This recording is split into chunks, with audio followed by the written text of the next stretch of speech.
বাংলাদেশ কয় ঋতুর দেশ? কয় ঋতু? আস্তা দূর নেই এই ঋতু। আচ্ছা, দুই ঋতু। জি। কয় ঋতু? একটা হচ্ছে সিলেট, একটা হচ্ছে ঢাকা, আর একটা হচ্ছে ঢাকা গাবতলী, আর সুনামগঞ্জ জেলা।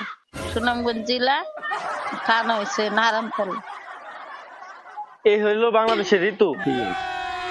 বাংলাদেশ কয় ঋতুর দেশ উনি যে বললো, এটা কি হয়েছে? এটা আমার খালার ঘরের বোন। আপনার খালার ঘরের বোন? নাই কেবল। কেউ নাই? উনি যে বলছে এগুলি কি হয়েছে? হয়েছে? হ্যাঁ। হয়ে গেছে? মামু, মামু। আপনি তো বিচারক মন্ডলী, আপনি হাসছেন কেন? নাই না না। এখন নাম্বার কাকে দিব, ওনাকে না ওনাকে? দেন আসলে আসে আমরা দিতে হবে। আমার প্রশ্নের সঠিক উত্তর আপনি দিতে পারেননি, তাই আপনি পেয়ে গেলেন 0। আর আপনি ওনাকে সাপোর্ট করার কারণে আপনিও পেয়ে গেলেন